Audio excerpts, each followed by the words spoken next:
मेरे समझ से जितना मुझे मेरा समझ है उससे लगता है कि अगर बच्चे के अंदर एक बच्चे के दिमाग में ये बात जाएगी, तो निश्चित रूप से उसके सही साथी सहपाठी जो भी होंगे, उसके अंदर भी वो बात धीरे-धीरे जा कर के भरेगा। उसके अगले पीढ़ी पर भी बात जाएगी। एक आदमी के अगर दिमाग में कुछ बढ़िया बात पड़ बैठ आज आपके कोचिंग द्वारा बहुत ही अच्छा काम किया गया, पेड़ लगाया गया और पेड़ ऐसे ही नहीं लगा दिया गया।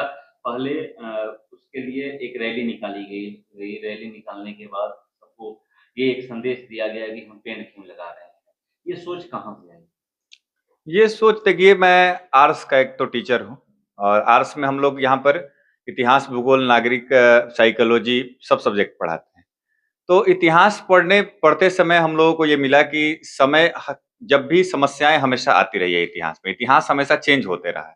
कुछ दशकों, मतलब शताब्दियों बाद अगर देखा जाए तो इतिहास बदलता है। जैसे हम लोगों ने पहले पेट्रोल से परेशान हुए तो हम लोगों की नई क्रांति किसी न किसी वैज्ञानिक के द्वारा खोज हुआ, ये बैटरी वाली गाड़ी।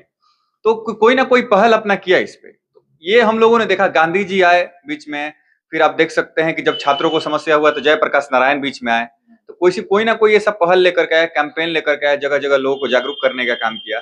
तो यहाँ पर मैं बहुत दिन लंबे समय से मैं ये सोच रहा था कि इस पर कैंपेन चलाया जाए, लेकिन ज़्यादा गर्मी पड़ने के कारण इसको हम रोड पे लेकर के नहीं आ रहे थे बच्चों को। थोड़ा-सा लग रहा था कि गर्मी कम है, क्योंकि मैं देखा था कि आज का जो तापमान है वो बारिश होने की संभावना ज़्यादा थी 2-4-5 दिन पहले।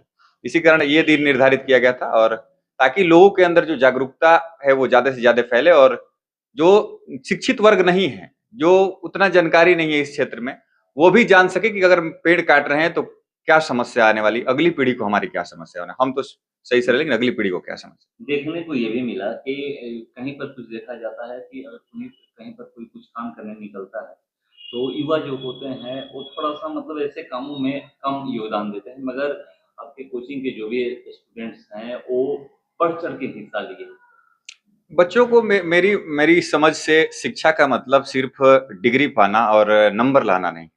मैं हमेशा बच्चों को ये चीज़ उनके दिमाग में भरता हूँ कि आपका नंबर भले 80% आए, मतलब 70% आए, लेकिन आपका एक बेहतर इंसान बनना ज़रूरी है। शिक्षा, आप समाज के लिए कितना आप ध्यान दे रहे हैं, कहीं कभी-कभी पर जो भी समाज में समस्याएँ आ रही है, उस पर आप ध्यान दीजिए। ये मैं हमेशा बच्चों को प्रेरित करते रहता हूँ। तो बच्चों ने ही ये बात कहा कि मैं पढ़ा रहा था पर्यावरण से रिलेटेड कोई चैप्टर, तो उन लोगों ने बोला कि भैया आप पेड़ काटने के बारे में पढ़ा रहे हैं कि मतलब पेड़ काटा जा रहा है, बहुत दिक्कत है, तो हम समझा रहे थे। बोले कि मेरे दिमाग में एक कैंपेन है, चलाया जाए। तो बच्चों ने बोला कि हाँ भैया, हम लोग पूरा सहयोग करेंगे। तो बच्चों के अंदर हम लोग इस प्रकार से उनके मोनोपोली में भरते हैं कि बस आप पढ़िए और सेल्फिश ना बनिए, पेड़ ना काटिए, या फिर अपने लिए इस प्रकृति का दोहन ना करिए।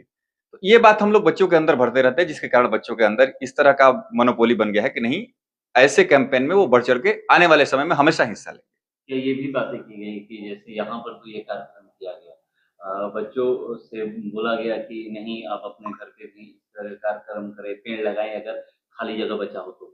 देखिए, मेरे समझ से जितना मेरा समझ है उससे लगता है कि अगर बच्चे के अंदर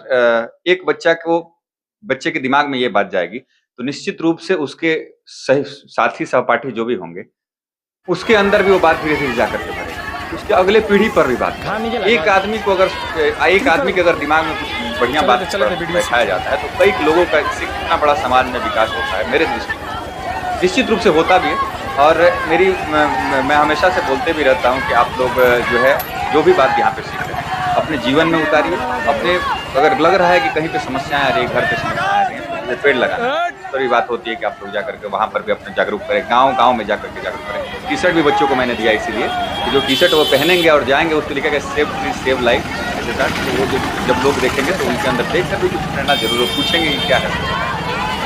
देखा कि अपना स्लोगन, हाँ। वो बैनर जो लिए हुए थे, स्लोगन लिखा हुआ था, पेड़ के मतलब क्या है, पेड़ से होता क्या है, पेड़ क्यों नहीं कटना चाहिए, पेड़ लगाने से फायदे क्या होने वाले हैं, ये सारा कुछ स्लोगन लिखा हुआ था। जो स्लोगन था, अगर उस पे काम किया जाए तो क्या बदलाव आ जाएगा? मेरे सोच से निश्चित रूप से बदलाव आएगा। देखिए, पढ़ाई बस स्लोगन लिखने और मार्केट में दिखाने से मतलब ये हमारा नहीं है कि लोगों के अंदर बस बात फैलाया जाए।